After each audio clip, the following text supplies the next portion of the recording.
Once again, welcome to all participants. And today in this webinar, we are going to discuss a very prominent business opportunities in the warehousing sector, that is FCI Silo Tender 2024। जी हाँ, food corporation of India ने silo projects के लिए tender invited किए हुए हैं पूरे देश में। और टेंडर की जो सबमिशंस की लास्ट डेट है 7 नवंबर 2024 है।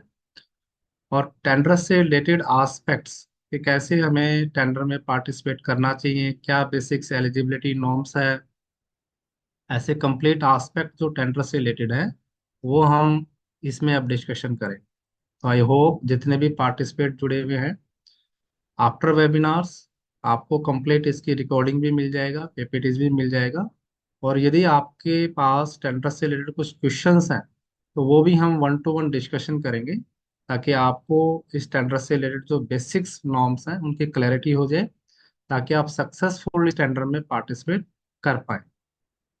तो जो ये एफसीआई के साइलो टेंडर्स हैं, पूरे देश में 54 लोकेशंस पर ओपन है। और ये जो 54 लोकेशंस है 17 प्रोजेक्ट के माध्यम से इम्प्लीमेंटेड हुई है। टोटल 7 स्टेट्स में ये टेंडर अभी ओपन हैं। और जैसा कि मैंने बताया, टेंडर सबमिट करने की लास्ट डेट 7 नवंबर 2024 है। इस वेबिनार में हम आपके साथ जो बेसिक चीजें शेयर करेंगे, आपको टेंडर्स के बारे में ब्रीफ बताएंगे, एक टेंडर का हम एग्जांपल्स लेके उससे रिलेटेड जो नॉर्म्स हैं आपके साथ शेयर करेंगे। नेटवर्थ पे बात करेंगे, कैसे आप अप्लाई कर सकते हैं, कैसे साइट का आइडेंटिफिकेशन आपको करना है, लैंड रिक्वायरमेंट नॉर्म्स क्या है, रेवेन्यू मॉडल क्या है, मैं आपको बताऊंगा इसमें कि कैसे रेवेन्यू मॉडल्स हम लाइन अप कर सकते हैं, कैसे हम प्राइसिंग बिड इसमें करेंगे।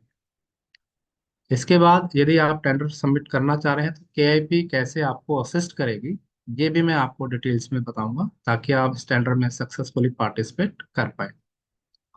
तो जैसा कि मैंने बताया आपको, ये जो टेंडर है फूड कॉरपोरेशन ऑफ इंडिया का है। साइलो वेयर हाउसिंग है। साइलो वेयर हाउस के जो प्रोजेक्ट्स हैं वो हब और स्पोक मॉडलिंग, दो मॉडल है। हब मॉडल यानी जो रेल हेड से कनेक्टेड होते हैं, स्पोक मॉडल जो होते हैं वो रोड फेड कनेक्टेड होते हैं। और जो ये पूरा जो मॉडल का स्ट्रक्चर है, उसमें डिजाइन भी आपका ही है, बिल्ड भी आपका ही है, फाइनेंस भी आपका है, ऑपरेट एंड ओन मॉडल है, यानी DBFOO मॉडल है। यानी ओनरशिप आपकी ही रहेगी इसमें। आपको ही कंप्लीट इसमें इन्वेस्टमेंट प्लान करना है, चाहे आप अपना बैंकिंग फैसिलिटी से लाइन अप कीजिएगा, डिजाइन बिल्ड्स ऑपरेट ऑपरेट भी आपको ही करना है। यानी जो लीज विद प्रिजर्वेशन का कॉन्सेप्ट है, यानी जो इनका एग्रीमेंट का जो पीरियड है 387 मंथ्स, 387 महीने का जो पीरियड है, अप्रोक्सीमेटली 32 ईयर्स प्लस 3 मंथ्स है। इस पूरे ड्यूरेशन में आपको ऑपरेट आपको ही करना है एज पर द एफसीआई। तो ये DBFOO जो है मॉडल है, ये बेसिक चीजें हैं। जैसा कि मैंने आपको बताया था, 54 लोकेशंस हैं, 7 स्टेट्स हैं, 17 प्रोजेक्ट्स हैं। टोटल जो है 25,12,500 मीट्रिक टन की कैपेसिटीज के लिए टेंडर इनवाइटेड है। स्टेट में आप देख पा रहे हैं पंजाब, वेस्ट बंगाल, गुजरात, राजस्थान, महाराष्ट्र, बिहार और उत्तर प्रदेश। पंजाब में सबसे ज्यादा 4 प्रोजेक्ट 16 लोकेशंस पर है। ऐसे वेस्ट बंगाल में 3 प्रोजेक्ट्स हैं, 8 टोटल लोकेशंस। बाकी जो स्टेट वाइज हैं, दो दो प्रोजेक्ट्स हैं ऑलमोस्ट। किसी में 7 लोकेशन है, किसी में 6 और किसी में 5। प्रोजेक्ट में आपको जितने भी लोकेशन आइडेंटिफाइड्स हैं उनका इकट्ठा ही एक टेंडर सबमिट होगा, न कि लोकेशन स्पेसिफिक। यानी लोकेशन स्पेसिफिक टेंडर नहीं है, प्रोजेक्ट स्पेसिफिक है। एक प्रोजेक्ट में 3-4 लोकेशंस हो सकती है। हब मॉडल भी हो सकता है, स्पोक मॉडल भी हो सकता है, और प्योरली स्पोक मॉडल भी इसमें लाइन अप। अब हम एग्जांपल्स लेते हैं। जैसे फॉर एग्जांपल्स हम पंजाब स्टेट का, जो पंजाब में प्रोजेक्ट नंबर 7 है और पंजाब का जो 1 है, आपके सामने स्क्रीन पे टेबल दिखाई दे रही होगी आपको। जैसे कि इस ये जो प्रोजेक्ट है पंजाब के बठिंडा डिस्ट्रिक्ट से कनेक्टेड है। इसमें आप देखेंगे कि टोटल 4 लोकेशन है। 4 लोकेशन में पहली जो लोकेशन है वो हब मॉडल है। यानी जो वो लोकेशंस है वो between Bathinda and Rampura full है, बठिंडा डिस्ट्रिक्ट है। 50,000 मीट्रिक टन की कैपेसिटीज का है। और हब मॉडल है। ऐसे ही इसमें दो स्पोक मॉडल है नीचे और फिर एक हब और है। यानी पूरे प्रोजेक्ट्स में चार लोकेशन है, दो हब है, दो स्पोक है। टोटल प्रोजेक्ट की कैपेसिटी आप देख पा रहे होंगे नीचे 1,87,500 मीट्रिक टन की है। और पूरे प्रोजेक्ट की जो एस्टिमेटेड प्रोजेक्ट कॉस्ट है इंक्लूडिंग लैंड कॉस्ट, ये जो कॉस्ट असेसमेंट है ये एफसीआई का है। यानी 215 करोड़ के अप्रोक्सीमेट टोटल इसमें प्रोजेक्ट कॉस्ट है। हमें जो ईएमडी लाइनअप करना है 2.69 है। नेटवर्थ रिक्वायरमेंट है, आगे मैं बताऊंगा आपको। इसमें अप्रोक्सीमेट 53.84 का है, 53.84 CR। लैंड असेसमेंट जो है अप्रोक्सीमेटली 49 एकड़ आपको लैंड असेसमेंट चाहिए इसमें। हब मॉडल में ज़्यादा रिक्वायरमेंट होती है, तो हब के आप आगे देखेंगे कि 18 एकड़ है, स्पोक में 6, स्पोक जो 50,000 मीट्रिक टन का उसमें 7, और जो हब मॉडल है दोबारा 50,000 मीट्रिक टन का उसमें 18। रेफरेंस एरिया भी इसमें दिए हुए हैं कि ये जगह कहाँ कहाँ पे लोकेटेड होनी चाहिए। जैसे जो स्पोक मॉडल आप देख पा रहे होंगे कि जो मंडी लोकेशन है उसकी 5 किलोमीटर के रेडियस में है। ये रेफरेंस एरिया है, हर एक टेंडर डॉक्यूमेंट्स में लास्ट में आपको मिलेगा। तो जस्ट फॉर एन एग्जांपल्स, आप चाहे किसी भी लोकेशंस किसी भी प्रोजेक्ट के लिए लाइन अप कर रहे हैं, आपको ये इंश्योर करना है कि वो हब मॉडल है या स्पोक मॉडल है, लैंड का रेफरेंस एरिया क्या है, कितना लैंड का असेसमेंट है, कितना प्रोजेक्ट का कॉस्ट है, क्या ईएमडी आपको लाइन अप करनी है, और कितना नेटवर्क आपको रिक्वायर्ड है। ये बेसिक्स स्ट्रक्चर्स है इस टेंडर को सबमिट करने का, जिसे हमें अच्छे से अंडरस्टैंड करना है ताकि आप इसमें जो है कॉन्सेप्चुअल क्लैरिटीज आपको इसमें मिल जाए। तो पहला एस्पेक्ट है इसमें नेटवर्क का। तो जो टोटल प्रोजेक्ट कॉस्ट है उसका 25% आपको नेटवर्क मेंटेन करना है। यानी आपके पास नेटवर्थ जो है टोटल प्रोजेक्ट कॉस्ट का 25% होना ही चाहिए, तभी आप इस टेंडर में पार्टिसिपेट कर पाएंगे। जैसे कि अभी जो हमने एग्जांपल्स लिया, टोटल प्रोजेक्ट कॉस्ट उसमें 215 करोड़ की, तो जो नेटवर्थ रिक्वायर्ड है अप्रोक्सीमेटली 54 CR का है। यानी जो भी टेंडर में पार्टिसिपेट करेंगे उनके पास मिनिमम नेटवर्थ 54 CR का होना चाहिए, तभी नेटवर्थ एलिजिबिलिटीज को वो कंप्लाई विद कर पाएंगे। यहाँ जो नेटवर्थ का जो मीनिंग्स है, देखिए आप टेंडर में जो पार्टिसिपेशंस करेंगे वो हो सकता है कि आप इंडिविजुअल कैपेसिटी में भी कर लें, या आपकी कोई पार्टनरशिप फर्म है, या आपकी कोई कंपनीज है। तो जो भी अप्लीकेंट बनेगा, अप्लीकेंट के पास नेटवर्थ होना चाहिए। इसमें मैं आगे बताऊं भी आपको कि यदि एक अप्लीकेंट के पास नेटवर्थ नहीं है तो कंसोर्टियम बनाकर भी वो टेंडर में पार्टिसिपेट कर सकता है।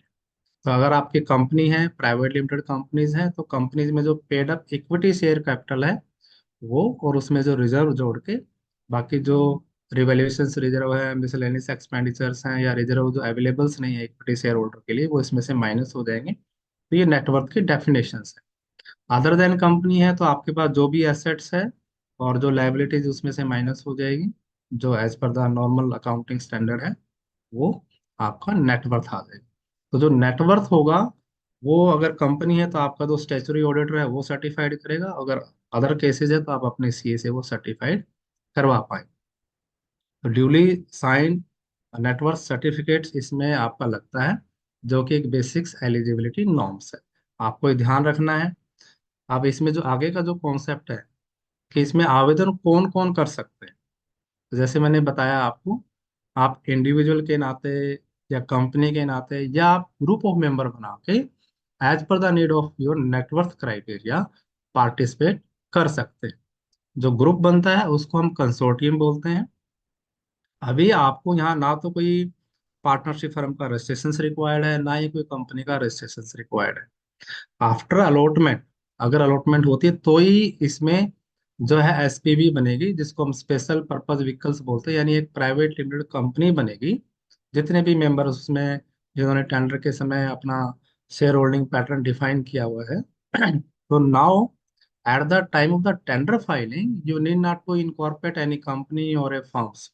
आज आपके पास जिसमें नेटवर्थ है, यदि आपकी कंपनी में नेटवर्थ है तो आपकी कंपनी अप्लीकेंट हो जाएगी, अगर आपकी पार्टनरशिप फर्म है उसमें नेटवर्थ है तो वो अप्लीकेंट हो जाएगी, या आपके पास इंडिविजुअल नेटवर्थ है आप एक दो तीन चार जो लोग मिलके नेटवर्क बना के, कंसोर्टियम बना के इसमें पार्टिसिपेट कर सकते हैं। अब जब कंसोर्टियम होगा, तो यहाँ आपको एक इम्पोर्टेंट एस्पेक्ट रखना है कि इसमें जो मेंबर होंगे, केवल उन्हीं की नेटवर्थ काउंट होगी जिनकी शेयर होल्डिंग उसमें 26% या उससे ज्यादा। ये इम्पोर्टेंट एस्पेक्ट है। जैसे फॉर एग्जांपल, जो अभी हमारा एग्जांपल था जिसमें प्रोजेक्ट कॉस्ट 215 करोड़ की है। मान लीजिए एक पर्सन है, इंडिविजुअल है, उसके पास 55 करोड़ की नेटवर्थ है, तो वो एलिजिबल है।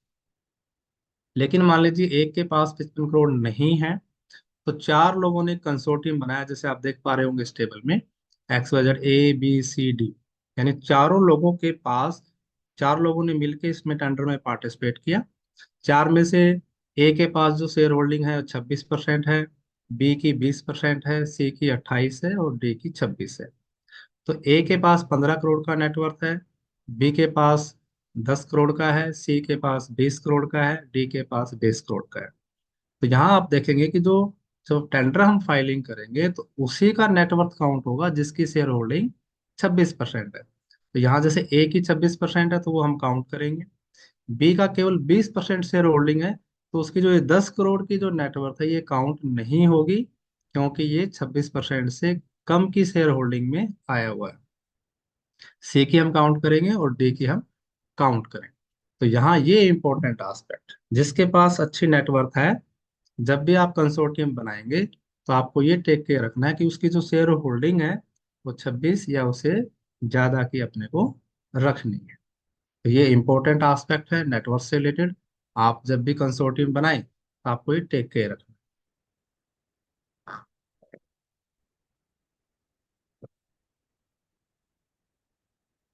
अगला जो एस्पेक्ट है कि आइडेंटिफिकेशन ऑफ साइट्स। देखिए यहाँ एक मैं क्लैरिटी आपको देना चाहूंगा। आज की डेट में अभी टेंडर भरते समय आपके पास लैंड का होना जरूरी नहीं है। टेंडर अलॉटमेंट के बाद आपको इसमें 270 दिन का टाइमिंग मिलता है, जिसमें आपको जो असेसमेंट ऑफ लैंड है, यानी जो लैंड आपको रिक्वायर्ड है वो प्रिक्योर करनी है। आप वो लैंड बाइंग भी कर सकते हैं और लीज पे भी ले सकते हैं। अगर आप लीज पे लेते हैं तो वो कम से कम 35 साल की लीज होनी चाहिए। तो आपको टेंडर अलॉटमेंट के बाद 9 महीने का टाइम मिलता है, जिसमें आपको जो भी लैंड रिक्वायरमेंट्स है वो आपको प्रिक्योर करनी है या लीज पे लेनी। किसी कारणवश अगर आप 9 महीने में ये नहीं कर पाते हैं, तो आप इसमें नेक्स्ट जो है एक्सटेंशन भी ले सकते हो 3 मंथ्स का, जो कि आपको अवेलेबल होगा। एक्सटेंशन तभी होगा जब आपने अपने, जब एग्रीमेंट होगा आपका, तो उसके विद इन 30 डेज में आपने परफॉर्मेंस सिक्योरिटी डिपॉजिट करा दी हो, और कम से कम आपने 60% साइट सिलेक्शन कर लिया हो। तो ये इंपॉर्टेंट एस्पेक्ट्स हैं, तभी आपको ये जो है। और यदि आपके पास हब कॉम्प्लेक्स है तो आपने इन प्रिंसिपल अप्रूवल जो है रेलवे से ले लिया हो, तभी एक्सटेंशन आपको मिलेगा। तो साइट असेसमेंट बहुत इंपॉर्टेंट एस्पेक्ट्स हैं। आप जिस भी लोकेशंस के लिए, प्रोजेक्ट के लिए टेंडर पार्टिसिपेट कर रहे हैं, आपका पहले ये असेसमेंट होना चाहिए कि उस एरिया में आप उतना लैंड प्रोक्योर कर लेंगे या लीज पे ले लेंगे, ताकि आपको आसानी से, आप जो टेंडर अलॉटमेंट अगर आपको हो जाए तो आप जो इनकी फर्दर टर्म एंड कंडीशंस है उनको कंप्लाई विद कर पाए। लैंड रिक्वायरमेंट, जैसे कि मैंने आपको एग्जांपल्स में भी शेयर किया था, यहाँ स्पोक मॉडल के लिए कम जगह चाहिए होगी और हब मॉडल के लिए ज़्यादा। हब में इसलिए ज़्यादा क्योंकि रेलवे लाइनिंग भी जो आनी है, जो रेलवे डिपार्टमेंट्स आपको कनेक्ट पॉइंट देगा वहां से लेके आपकी साइट तक का जो लैंड प्रोक्योरमेंट है, लैंड लाइन, रेलवे लाइनिंग्स के लिए आपको लाइन अप करना है। तो स्टैंडर्ड जो है 25,000 मीट्रिक टन का यदि स्पोक मॉडल है तो 4 एकड़ चाहिएगा आपको, और यदि हब मॉडल है तो 15 एकड़। उसके बाद 50,000 MT के लिए अगर स्पोक है तो 7 एकड़, और हब के लिए 18 एकड़। तो ये टेबल्स है, ये सारी के सारी जो टर्म्स हैं, कितना लैंड आपको चाहिए, ये टेंडर डॉक्यूमेंट्स में भी डिफाइन है, ताकि आप इस तरीके से अपनी टोटल लैंड का असेसमेंट करें।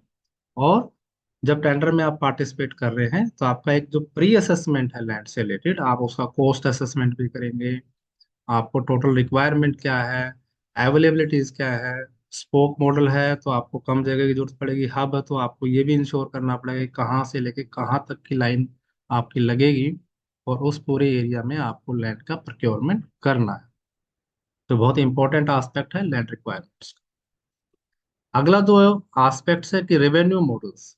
देखिए, जब भी कोई बिडर्स इसमें पार्टिसिपेट करना चाहेगा तो वो जानना चाहता है कि भाई हम कितना रेट इसमें बिड करें ताकि ये टेंडर आपको मिल जाए। तो जो यहाँ रेवेन्यू मॉडल इस टेंडर में डिफाइन किया हुआ है, उसमें तीन बेसिक एस्पेक्ट्स है। पहला है फिक्स स्टोरेज चार्जेस का, दूसरा है वेरिएबल चार्जेस का, और तीसरा है हैंडलिंग चार्जेस।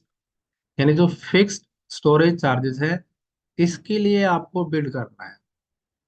ध्यान से सुनिएगा, आपको केवल फिक्स्ड स्टोरेज चार्जेस के लिए बिड करना है, जो कि अगले आपका जो एग्रीमेंट पीरियड है उसमें फिक्स रहेगा। वेरिएबल चार्जेस इन्होंने डिफाइन किया हुआ है, ये आपको हर साल जितना आपके गोडाउन्स पे साइलो प्रोजेक्ट्स में स्टोरेज होगा उसके अकॉर्डिंगली आपको मिलेगा। और हैंडलिंग चार्जेस, यानी जो आपके साइट्स पे जो है लोडिंग अनलोडिंग्स बैगिंग लेबर चार्जेस जो भी लगेंगे, वो एफसीआई नॉर्म्स के अकॉर्डिंगली आपको मिलेंगे। तो तीन तरीके से आपके पास रेवेन्यूज आएगा। बिड जो करनी है हमें फिक्स स्टोरेज चार्जेस के लिए करनी। तो जो फिक्स स्टोरेज चार्जेस आपको होगा, जितने भी बिडर्स होंगे जिसका L1 पे रहेगा उसको टेंडर एलोकेट होगा। और जो फिक्स स्टोरेज चार्जेस की कैलकुलेशंस है, जो इन्होंने फॉर्मुलेशंस डिफाइन की है, वो ये रहेगी कि जो आपका बेस रेट आपने कोट किया होगा उसमें हर साल 2% का डिडक्शन होगा, और हर साल उसमें जो WPI इंडेक्स है CPI इंडेक्स है उसमें जो इंक्रीमेंट होगा उसके अकॉर्डिंगली इसमें इंक्रीमेंट आए। तो यहाँ आप ध्यान से सुनिएगा। जैसे कि फॉर एग्जांपल शुरू के जो 3 साल होंगे हमारा, वो तो कंस्ट्रक्शन स्पीड में याद है। पहले साल आप लैंड असेसमेंट कर रहे हैं, उसके बाद फिर आपको 2 साल का एडिशनल कंस्ट्रक्शन पीरियड है। तो शुरू के जो 3 साल होंगे आपके कंस्ट्रक्शन में चलेंगे। चौथे साल में जो WPI इंडेक्स होगा, जैसे कि आप देख पा रहे हैं कि मान लीजिए चौथे साल में 181 का WPI इंडेक्स है, फिर अगले 5वें साल में 192 हो जाएगा। हमने एक एवरेज लिया है इसमें for your simplified your calculations, कि पिछले 3 सालों में जो एवरेज इंक्रीमेंट है उसी रेशो से हमने इंक्रीमेंट लिया है। ऐसे CPI में लिया है। यहाँ आपने ये ध्यान रखना है, ये आगे वेरिएबल्स हो सकते हैं। Just for an examples for better understanding हमने पिछले 3 सालों का एवरेज लेके ये कैलकुलेशंस की हुई। तो जितना WPI और CPI इंडेक्स में इंक्रीमेंट होगा, उस हिसाब से आपका जो फिक्स स्टोरेज चार्जेस है उसमें इंक्रीमेंट होगा। जैसे कि एग्जांपल्स के रूप में हम 5वें साल में, क्योंकि पहले जो 3 साल है वो तो कंस्ट्रक्शन चलेगा आपका, 5वें साल में जो आपका रेंट बनेगा वो हम समझने की यहाँ कोशिश कर रहे हैं ताकि आपको आसानी से ये समझ में आए। आप टेबल में भी देख पा रहे होंगे, हमने एक एग्जांपल्स के लिए लिया है कि मान लीजिए बेस रेंट हमारा 100 रुपये है। आप नीचे टेबल में देख पा रहे होंगे कि जो 4 नंबर कॉलम है उसके नीचे 100 लिखा हुआ। पहले 3 साल हमारे कंस्ट्रक्शन में चले जाएंगे। चौथे साल में 100 रुपया हमारा मान लीजिए बेसिक रेंट है। यहाँ मैं बताना चाहूंगा कि आपको जो रेंट कोट करना है पर मीट्रिक टन पर ईयर के हिसाब से टेंडर में कोट करना है। एग्जाम्पल्स के रूप में हमने 100 लिया। तो 100 जब 5वां साल होगा तो इसमें से 2% का डिडक्शन हो जाएगा, यानी 100 का 2% माइनस करेंगे तो ये 98 रुपये रहेगा। लेकिन जो इंक्रीमेंट आएगा आपका, तो इंक्रीमेंट जैसे आप ऊपर स्क्रीन में देख रहे हैं 5वें साल में क्या होगा। तो जो WPI इंडेक्स होगा, WPI इंडेक्स जो चल रहे होंगे आपके, ये calculation of rent for 5th year after construction है।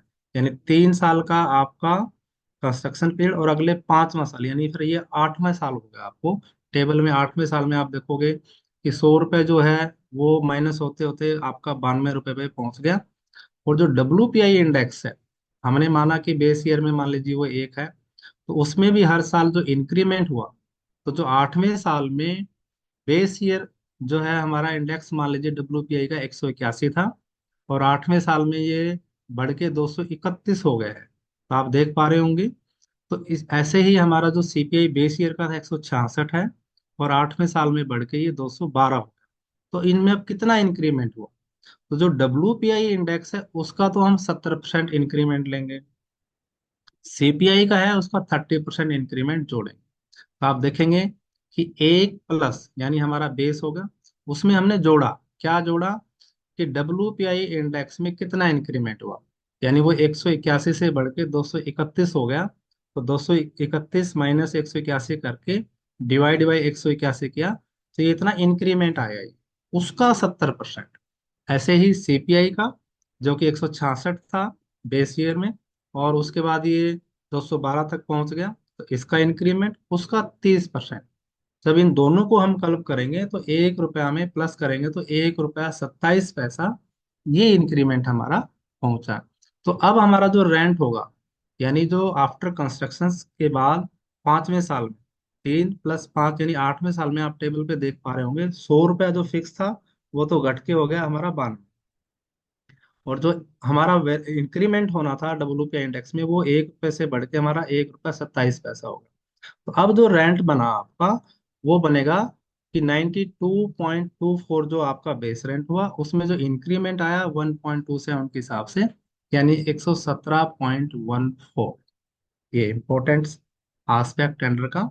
इस तरीके से आपको ये फिक्स स्टोरेज रेंट, जैसे 100 से बढ़ के अगले साल में 103, 108, 112, 117 ऐसे इंक्रीमेंट चलता रहेगा आपके जो भी एग्रीमेंट पीरियड है। इस तरीके से जो आपका जो बिड आपने किया है फिक्स स्टोरेज चार्जेस, उसमें ये इंक्रीमेंट का प्रोविजन है। अगला जो एस्पेक्ट है वेरिएबल स्टोरेज का है। तो वेरिएबल स्टोरेज इन्होंने फिक्स किया हुआ है 7 रुपये 70 पैसे पर मीट्रिक टन पर मंथ। अगर क्विंटल के हिसाब से रखोगे तो ये 77 पैसे होगा। तो 7 रुपये 70 पैसे पर मीट्रिक टन पर मंथ, जितना वहां आपका स्टोरेज होगा। और इसमें भी इंक्रीमेंट का क्लोज है, जैसे हमारा फिक्स स्टोरेज रेंट में इंक्रीमेंट का क्लोज था, सेम क्लोज इस पे भी अप्लीकेबल रहेगा। तो अकॉर्डिंगली आपका जो वेरिएबल स्टोरेज रेंट है, जो 7 रुपये 70 पैसे है, अगर वो क्विंटल में देखे तो 77 पैसे है। ये भी आपका बढ़ना जाएगा। जैसे हम 8वें साल का एग्जांपल ले रहे थे, तो 8वें साल में 77 जो पैसे हैं वो हमारे इंक्रीमेंट के हिसाब से 1 रुपया 27 पैसे का जो WPI का इंक्रीमेंट, CPI का इंक्रीमेंट हमने जोड़ा था, उसको कंसिडर करेंगे तो ये 0.978 पर क्विंटल पर मंथ हो जाएगा, यानी 98 पैसे पर क्विंटल। तो इस तरीके से ये भी कंटिन्यू चलता जाएगा। लेकिन इसका जो है जितना स्टोरेज होगा मंथ में आपका एवरेज में, उसके हिसाब से ये वेरिएबल चार्ज आपको मिलेगा। फिक्स स्टोरेज कंटिन्यू रहेगा, चाहे वेरी उसमें स्टोरेज हो या ना हो, क्योंकि वो फिक्स है आपके लिए एग्रीमेंट पीरियड्स के लिए। लेकिन in addition to fix storage charges, आपको जो वेरिएबल स्टोरेज चार्जेस है, वो आपका जितना स्टोरेज होगा उस हिसाब से हर साल आपको मिलता रहेगा। मंथली बेस पे इसका पेमेंट स्ट्रक्चर रहेगा। इसके साथ जो हैंडलिंग चार्जेस है, वो इन्होंने जो कंसेशन एग्रीमेंट्स है उसमें डिफाइन किया हुआ है शेड्यूल आई में, कि पर बैग लोडिंग अनलोडिंग जो भी आपके ऑपरेशनल एक्सपेंसेस होंगे, हैंडलिंग चार्जेस होंगे, वो आपको यहाँ पे इनके जो SOPs है उसके अकॉर्डिंगली आपको पे आउट हो जाएगा। तो ये जो रेवेन्यू मॉडल्स है मैंने आपके साथ शेयर किया, यानी आपको फिक्स स्टोरेज चार्जेस भी मिलेगा, इसके बाद आपको वेरिएबल चार्जेस मिलेगा, इसके बाद फिर आपको हैंडलिंग चार्जेस मिलेगा। तो इस तरीके से आपको अपनी प्राइसिंग बिड को कॉम्पिटिटिव करना है। हम हमारे प्राइस को कैसे बिड करें, उसमें ये तीनों एस्पेक्ट आपको कंसिडर करना है। तो यदि आप टेंडर में पार्टिसिपेशन करना चाहते हैं, टेंडर से रिलेटेड KIP की सर्विसेज लेना चाहते हैं, तो हमने आपके लिए कंप्लीट टेंडर से रिलेटेड पैकेज तैयार किया हुआ है, जिसमें टेंडर की आपको कंसल्टेशंस हम देंगे, टेंडर डॉक्यूमेंटेशंस प्रिपरेशंस में आपको हेल्प करेंगे, फाइनेंशियल फिजिबिलिटीज भी आपके लिए फ्रेम करेंगे, जिसमें construction cost, project cash flow, IRR, पे बैक पीरियड्स, बैंक लोन के provisions, different different scenario analysis भी उसमें आपके साथ करेंगे, ताकि आप अपनी जो प्राइसिंग है वो अच्छे से कर पाए। टेक्निकल सपोर्ट हमारी टीम की तरफ से रहेगी आपको, कि जो कंसोर्टियम एग्रीमेंट है, आपने जो नेटवर्क सर्टिफिकेट बनवाया उसकी वेटिंग्स हैं, बैंक गारंटी जो EMD के लिए आपको चाहिए है, या जो एफिडेविट्स वगैरह रिक्वायर्ड है। उसके बाद जो टेक्निकल बिड का सबमिशन है और फाइनेंशियल बिड का सबमिशन है, ये आप हमारे साथ मिलकर कर सकते हैं। फाइनेंशियल बिड चाहे तो आप अपने लेवल पे भी सबमिट कर सकते हैं, क्योंकि हमारी तरफ से पूरा इसमें NDAs का प्रोविजन रहता है, यानी नॉन डिस्क्लोजर एग्रीमेंट्स का। आप उसको कॉन्फिडेंशियली मेंटेन करके आप भी सबमिट कर सकते हैं, या हमारी टीम से भी सबमिट करवा सकते हैं। सबमिशन के बाद भी यदि कोई इनकी इंक्वायरीज वगैरह आती है तो उसमें भी हमारी टीम आपको सपोर्ट करती है। तो कंप्लीटली आपको टेंडर से रिलेटेड इसमें इंफॉर्मेशन, पेपर वर्क, कंसल्टिंग हमारी टीम की तरफ से मिलेगी। आप सक्सेसफुली इस टेंडर में पार्टिसिपेट ताकि कर पाए। आप केआईपी की बिजनेस कम्युनिटी को भी ज्वाइन कर सकते हैं, ताकि ऐसे जो वेबिनार्स हैं, अपडेट्स हैं, आपको रेगुलर मिलते रहें। ये जो वेयर हाउस बिजनेस कम्युनिटीज है, इसमें 1 साल का आपको सब्सक्रिप्शन दिया जाता है। आपको free of cost live webinars मिलते हैं, वीकली सब्सिडी अपडेट्स मिलते हैं, टेंडर अपडेट्स मिलते हैं, कंसल्टेंसी राउंड भी मिलते हैं। और वो भी जस्ट इन ₹2500, यानी 1 साल का मात्र ₹2500 दे के आप केआईपी की वेयर हाउस बिजनेस कम्युनिटी को ज्वाइन कर सकते हैं। इस कम्युनिटीज में हम जो वेयर हाउसिंग सेक्टर के, बायोमास सेक्टर्स के, बायो एनर्जी सेक्टर्स के जो टेंडर्स वगैरह आते हैं उनके भी अपडेट देते हैं, जो गवर्नमेंट के सब्सिडी अपडेट्स हैं वो भी हम आपको देते हैं। सोशल चैनल से भी आप जुड़ सकते हैं। और केआईपी के ऑफिशियल जो हमारा फिजिकल ऑफिस है हिसार हरियाणा में, आप वहाँ पे भी विजिट कर सकते हैं। नंबर पे भी आप कांटेक्ट कर सकते हैं, ईमेल आईडी से भी आप कांटेक्ट कर सकते हैं। तो इस तरीके से यदि आप टेंडर में पार्टिसिपेशन करना चाहते हैं केआईपी के साथ जुड़कर, केआईपी 2008 से वेयर हाउसिंग सेक्टर्स में अपनी सेवाएं दे रही है। तो यदि आपको इस टेंडर में पार्टिसिपेशन करना है तो आप सक्सेसफुली केआईपी टीम के साथ जुड़कर इसमें पार्टिसिपेशन कर सकते हैं। होस्ट टीम से मेरा रिक्वेस्ट है, यदि कोई पार्टिसिपेशन में व्यूअर्स कोई डिस्कशन करना चाहते हैं तो वो हमारे से कनेक्ट कर सकते हैं। आप उनको क्वेश्चनिंग के लिए परमिट कर सकते हैं। Anybody want to ask. मैं यहाँ पे थोड़ा सा आपको जो रेवेन्यू मॉडल्स है वो भी मैं आपको शेयर कर सकता हूँ यहाँ पे, ताकि आपको एक बेटर अंडरस्टैंडिंग्स मिले।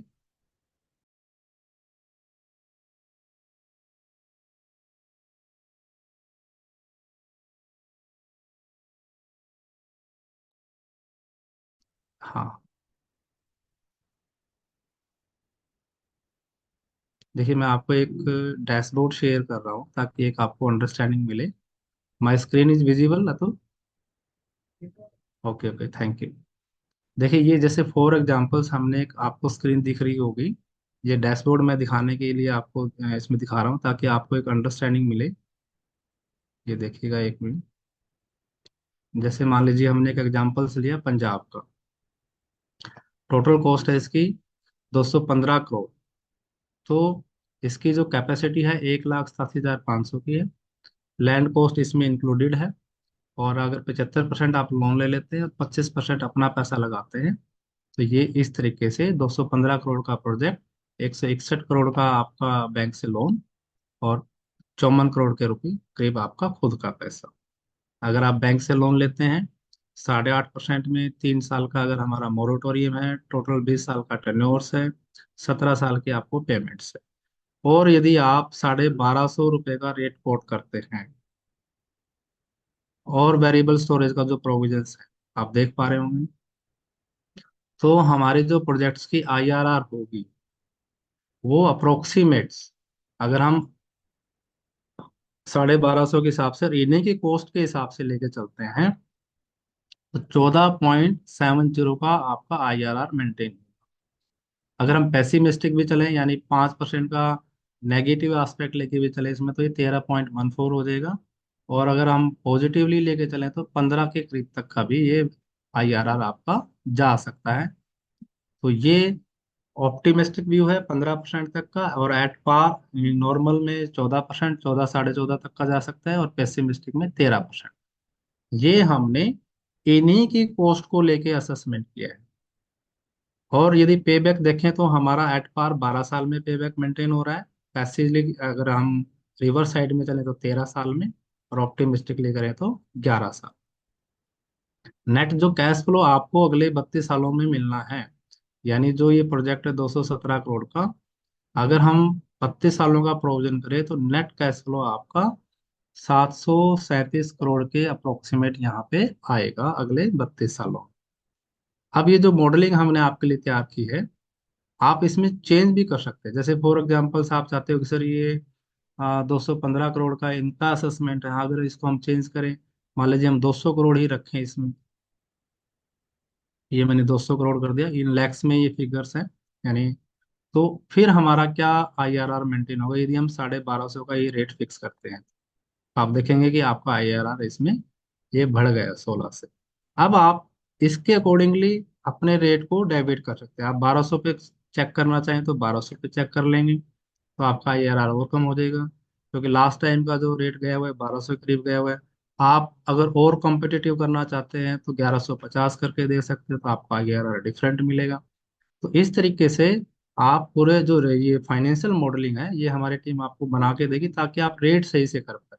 मान लीजिए आप 1300 का रेट कोट करते हैं तो क्या आपको आईआरआर आएगा, और अगर आपकी कॉस्ट बढ़ जाती है, मान लीजिए 215.34 हमारा था तो ये कॉस्ट हमारी जेरो। तो इस तरीके से आप पूरे अपनी जो बिडिंग्स रेट है उसका भी इवेल्यूएशन कर पाएंगे, क्या कैश फ्लो बनेगा आपका, ये डिटेल्स में कैश फ्लो की पूरी कैलकुलेशंस हम आपको करके देंगे इसमें, कि पहले साल कितना कितना किराया आपको मिलेगा, फिक्स किराया कितना होगा, वेरिएबल कितना होगा, ऑपरेटिंग एक्सपेंसेस के प्रोविजन, डेप्रिसिएशन, इंटरेस्ट यानी लोन की ईएमआई माइनस करके आपको नेट कितना कैश फ्लो बचेगा। ये पूरी कैलकुलेशंस आपको 32 सालों के हम करके देंगे।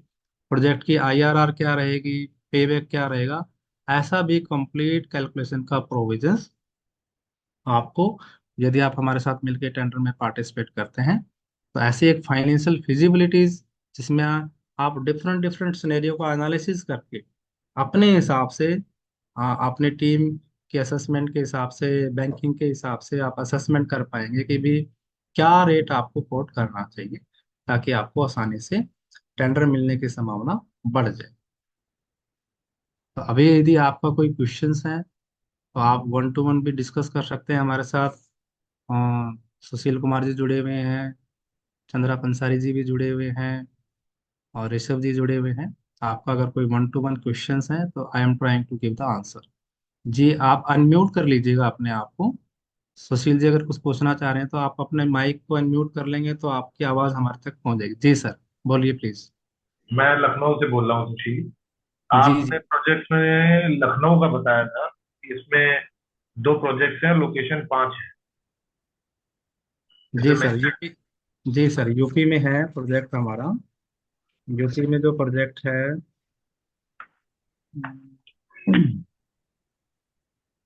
ये अयोध्या, आजमगढ़, माऊ, प्रयागराज और प्रतापगढ़, दो प्रोजेक्ट्स हैं अलग अलग सर इसमें। अयोध्या, आजमगढ़, मऊ।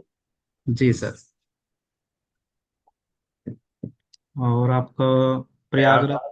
और प्रयागराज। प्रतापगढ़ और प्रतापगढ़। ठीक। जी सर। इसमें थोड़ा सा हम आपसे पर्सनली भी बात करेंगे, पूरा समझना चाहेंगे, क्योंकि हम तो पहली बार आपकी मीटिंग हम बैठेंगे। हमारे पास एक्चुअल में अपने वेयर हाउस, मैंने उसी इंटरेस्ट से आपकी ज्वाइन की थी कि उसको हम जी कैसे यूटिलाइज करें, तो उस पर्पज से मैंने ज्वाइन किया था। हमारे जी लखनऊ से मैं बात कर रहा हूँ, लखनऊ से। ठीक है सर, ठीक है। मैं पर्सनली भी आपके डिटेल्स ले लिए हैं, उससे आपसे संपर्क भी करूंगा। जी जी जी। आफ्टर वेबिनार हम 1 to 1 डिस्कशन कर लेंगे सर, अगर आप करना। Thank you, thank you. Thank you sir, thank you. Anyone other want to ask any questions तो प्लीज, आफ्टर वेबिनार भी आप 1 to 1 भी डिस्कशन कर सकते हैं, यदि आपको पब्लिकली अगर आप अपना क्वेश्चन नहीं पूछना चाह रहे हैं तो आफ्टर वेबिनार हम 1 to 1 भी डिस्कशन कर पाए।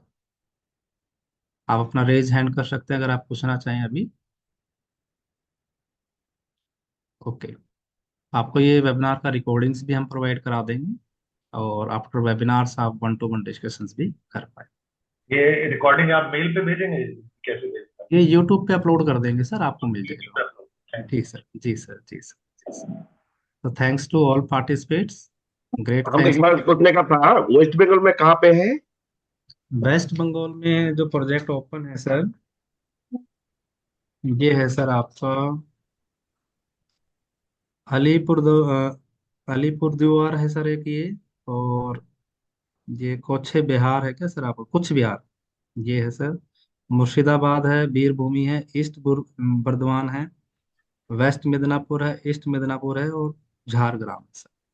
अच्छा अच्छा, इसमें क्या हम कोई डिस्ट्रिक्ट में एक कर सकता है ना, नहीं कोई सर, एक तीन चार? एक लोकेशन का नहीं होगा सर, आपका एक प्रोजेक्ट का होगा। जैसे मान लीजिए ये आपका अलीपुरद्वार है और जो कुछ बिहार है, ये दो लोकेशन है सर, तो ये अच्छा, दो दोनों का लोकेशन एक में प्रोजेक्ट। लेके हाँ। एक प्रोजेक्ट। अच्छा। दोनों लोकेशन का इकट्ठा एक प्रोजेक्ट हो जाएगा सर आपका। Okay okay. जी सर। ठीक मैं है। डिटेल भिजवा देता हूँ आपको इसकी। गुड हाँ। Name sir Rana Chaudhary ji. Yes yes yes. Yes sir, ठीक है। मैं होस्ट टीम से रिक्वेस्ट करूंगा कि सर को वेस्ट बंगाल की डिटेल शेयर कर हाँ दें। हाँ हाँ। ओके। Thank you. जी सर, जी सर। तो thanks to all participants again. Thank you. Now we are going to end our sessions. Thank you.